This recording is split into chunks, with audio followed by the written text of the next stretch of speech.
Hello students. तो आज मैं आपके सामने एक नया टॉपिक लेके आया हूँ। टॉपिक क्या है, हमने लास्ट टाइम जो हमने नाइन्थ क्लास का मॉडल क्वेश्चन पेपर सॉल्व किया था उसमें एमसीक्यू को हमने सॉल्व कर लिया था। और मैंने कहा था कि मैं नेक्स्ट वीडियो में आपको करवाऊंगा कंसेप्ट बेस्ड क्वेश्चंस, जो आपकी बुक से नहीं परंतु बुक के कंसेप्ट से क्वेश्चन पूछे जाते हैं, उनसे रिलेटेड क्वेश्चंस मैं आपसे डिस्कस करूंगा। और ऐसे दो क्वेश्चन आएंगे और सेक्शन डी में रहेंगे और 4 मार्क्स के क्वेश्चन आएंगे। और क्वेश्चन नंबर 29 रहेगा और एक रहेगा क्वेश्चन नंबर 30। ठीक है, तो आप देखो क्वेश्चन नंबर 29 क्या है। क्वेश्चन नंबर 29 बोलता है, there is a Diwali celebration in a DAV school. Girls are asked to prepare rangoli in a triangular shape. They made a rangoli in the shape of triangle ABC of dimension 26 centimetre, 28 centimetre and 25 centimetre. ठीक है, तो मतलब एक DAV school में बच्चों से एक बात की, जो दिवाली का फेस्टिवल था उसको सेलिब्रेट करने के लिए लड़कियों से कहा गया कि एक रंगोली क्रिएट करो आप। ठीक है, कोई भी फंक्शन होता है हम रंगोली बनाते हैं वहाँ पे। ठीक है, तो रंगोली बनाई गई और उसको ट्राइंगल की शेप में बनाने को कहा गया और स्पेशली उनकी डायमेंशन भी बताई गई कि 26 सेंटीमीटर को, 28 सेंटीमीटर को, 25 सेंटीमीटर रखो। ठीक है, इस पे बेस्ड हमें 3 क्वेश्चन पूछे गए हैं। नीचे हमें शेप भी बना के दी गई है और बोलता है in figure R and Q are midpoints of AB and AC respectively, find the length of the RQ। First question ये आ गया हमारे पास, RQ की लेंथ निकालनी है हमने। ठीक है, तो जैसा कि मैंने यहाँ एक डायग्राम बनाया हुआ है, आपको दिख रहा होगा, ट्राइंगल बनाया हुआ है ABC। और इस पर मैंने देखो BC की लेंथ क्या रखी हुई है 28 सेंटीमीटर और AC की लेंथ 26 सेंटीमीटर और AB की लेंथ जो रहेगी वो 25 सेंटीमीटर रहेगी। तो इसमें जो R और Q हमने मिड पॉइंट्स ले लिए हुए हैं। R और Q यहाँ पे मिड पॉइंट्स हैं और ये मिड पॉइंट्स जो हैं वो किसके हैं, AB और AC के हैं। AB और AC के मिड पॉइंट्स हैं। अब क्या हो रहा है, इनसे एक लाइन सेगमेंट बन रहा है। अब इस लाइन सेगमेंट की हेल्प की लेंथ हमें फाइंड आउट करनी है। ठीक है, तो अगर मैं ये लिख दूं कि RQ की लेंथ क्या होगी, हाफ ऑफ BC होगी, तो अब क्वेश्चन माइंड में अराइज होगा कि ये क्यों होगा। तो इसके लिए हमने 8.2 से पहले जस्ट एक थ्योरम पढ़ी थी, जो 8 चैप्टर है हमारा 9th क्लास में। वहाँ हमने थ्योरम पढ़ी थी कि किसी त्रिभुज की किन्हीं दो भुजाओं के मध्य बिंदु को मिलाने वाला रेखाखंड, ठीक है, देखो किन्हीं भी दो भुजाओं, त्रिभुज की भुजाओं के मध्य बिंदु को मिलाने वाला जो रेखाखंड बनता है वो तीसरी भुजा के समानांतर होता है और आधा होता है, उसका हाफ होता है। मतलब कि जैसे स्पष्ट रूप समझ आ रहा है कि दो साइड्स हैं, उनके मिड पॉइंट्स आ रहा है और उन मिड पॉइंट्स को अगर हम मिलाते तो एक लाइन सेगमेंट बनता है। और ये लाइन सेगमेंट क्या होता है, ये थर्ड वाले लाइन के क्या होता है, पैरेलल होता है और साथ में उसका हाफ भी होता है। तो तभी मैंने ऊपर लिखा था RQ is equal to half of BC। ठीक है, तो RQ की लेंथ कितनी आ जाएगी, हाफ ऑफ BC की लेंथ कितनी 28 सेंटीमीटर, तो हाफ ऑफ कितनी आ गई 14 सेंटीमीटर आ गया। ठीक है जी, ये क्लियर हो गया आपको। ओके, हाँ, नेक्स्ट वन क्या है, नेक्स्ट क्वेश्चन है हमारे पास, बोलता क्या है, find the length of garland which is placed along the side of triangle PQR। ठीक है, माला की लंबाई ज्ञात कीजिए जिसे ट्राइंगल PQR की भुजाओं के साथ रखा जाएगा। ठीक है, तो ओवरऑल हमें पहले पता होना चाहिए कि ट्राइंगल जो बन रहा है उसकी लेंथ कितनी, तीनों साइड्स को हमें निकालना पड़ेगा। तीनों साइड्स को अगर हम निकाल लेंगे तो उसके बाद हम बता देंगे कि माला की लंबाई क्या, लेंथ क्या है गारलैंड की। ठीक है, तो मैंने यहाँ लिखा हो कि लेंथ ऑफ गारलैंड या माला की लंबाई कैसे लिखेंगे हम, इस पे लिखेंगे RQ, पहले इस साइड को प्लस करेंगे, फिर RP, फिर PR, इन तीनों को प्लस करेंगे। लेकिन हमने देखो ऊपर वाले पार्ट में RQ की लेंथ तो निकाल ली, हमने कहा कि ये मिड पॉइंट्स हैं और इसके पैरेलल आएगी और इसका हाफ होगा ये, तो हमने ये चीज़ निकाल ली कि ये कितना आ गया हमारे पास, ये आ गया हमारे पास 14 सेंटीमीटर। सिमिलरली अगर मैं बात करूं PQ की, PQ, अब देखो PQ कौन, दो साइड्स को AC और BC का मिड पॉइंट है और इनको क्या, इनको मिला रहा है, रेखाखंड बन रहा है और ये तीसरी साइड AB के पैरेलल आ रहा है। AB के पैरेलल आ रहा है तो मतलब 25 का हाफ कितना हो जाएगा, ये 25 का हाफ हो गया 12.5 सेंटीमीटर। ठीक है, अब RP भी कितना होगा, 26 का हाफ कितना हो जाएगा 13 सेंटीमीटर।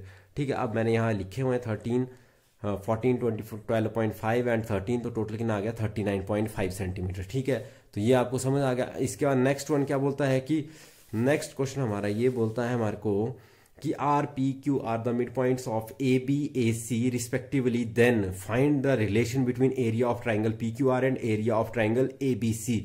तो देखो अब यहाँ पे स्पष्ट रूप से दिख रहा है, देखो बीच में जो ट्राइंगल बन रहा है इसकी हेल्प से क्या बन रहे हैं, 4 ट्राइंगल बन रहे हैं, एक ट्राइंगल के 4 इक्वल ट्राइंगल बन रहे हैं। तो एरिया क्या होगा, इसका एरिया कितना होगा, जो ये वाला हमारा ट्राइंगल बन रहा है ये वाला, इसका एरिया क्या होगा, जो हमारा ये वाला ट्राइंगल बन रहा है बीच वाला, ठीक है जी, इसका एरिया कितना आएगा ये हमें फाइंड आउट करना है।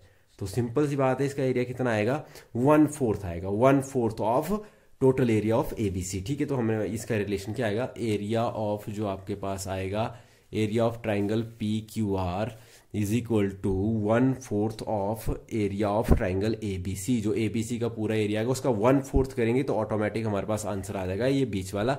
ठीक है, तो इस तरह से हमारा ये देखो, ये 1 मार्क्स का क्वेश्चन, ये भी 1 मार्क्स का और ये 2 मार्क्स का, इस हिसाब से हमारे यहाँ बन गए 4 मार्क्स। ठीक है, तो ये हमारा 4 मार्क्स का क्वेश्चन है।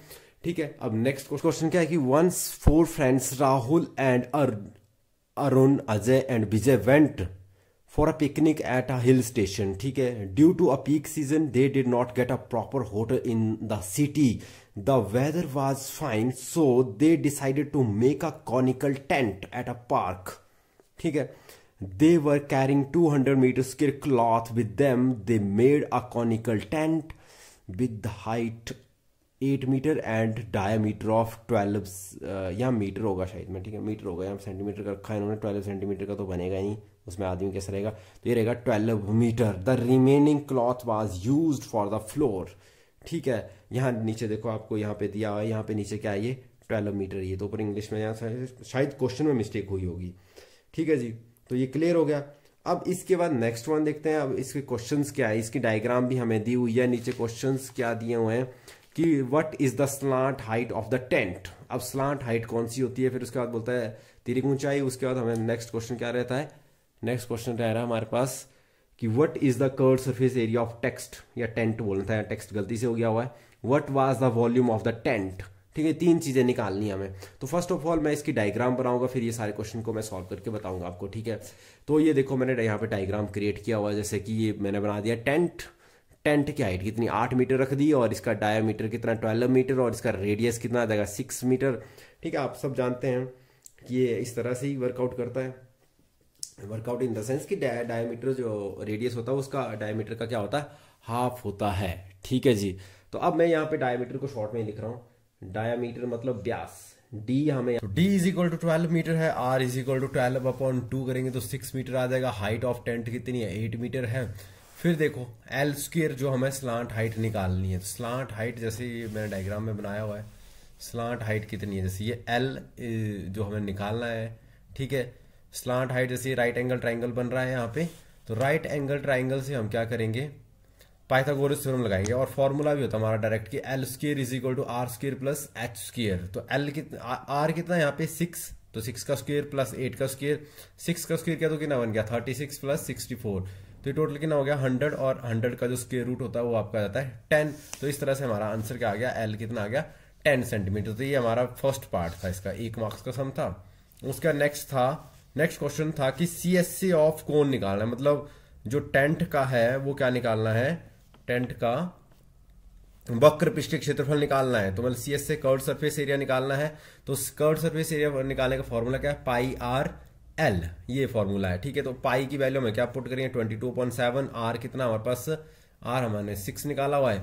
ठीक है, और एल कितना 10 आ गया, तो इसको मल्टीप्लाई किया तो ये बन गया 22/7 इंटू 6 इंटू 10। तो ये जब हमने इनको सबको मल्टीप्लाई किया तो क्या बन गया 1320/7। जब हम इसको कट करेंगे तो हमारे पास आंसर आ जाएगा 188.57 मीटर स्क्वायर। इसको कट करेंगे तो इस तरह से आएगा। तो थर्ड पार्ट है वॉल्यूम ऑफ कोन। तो वॉल्यूम ऑफ कोन क्या होगा, वॉल्यूम ऑफ कोन।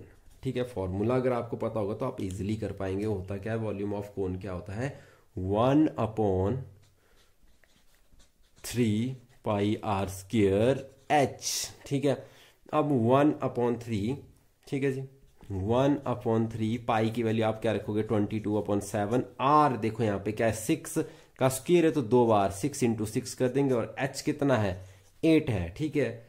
अगर हम इसको देखो 3 1 जा 3 करें तो 3 2 जा हो जाएगा 6, ओके, ये हो जाएगा।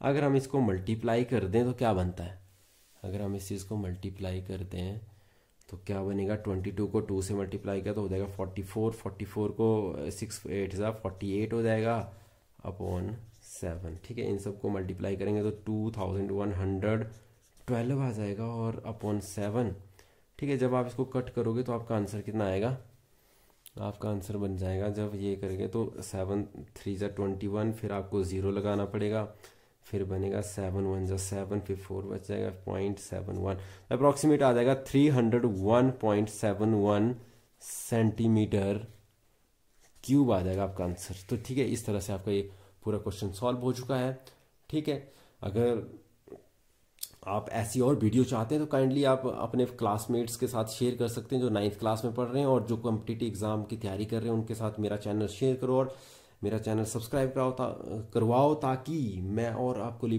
वीडियो बना के दूं। वैसे मेरा ये अभी तक नेक्स्ट ये रहेगा कि मैं 2 मार्क्स के क्वेश्चंस की वीडियो लाऊंगा, जो मॉडल क्वेश्चन पेपर में 2 मार्क्स के जो सम आएंगे नेक्स्ट वीडियो में आपके साथ डिस्कस करूंगा, ठीक है। तो ओके, थैंक यू।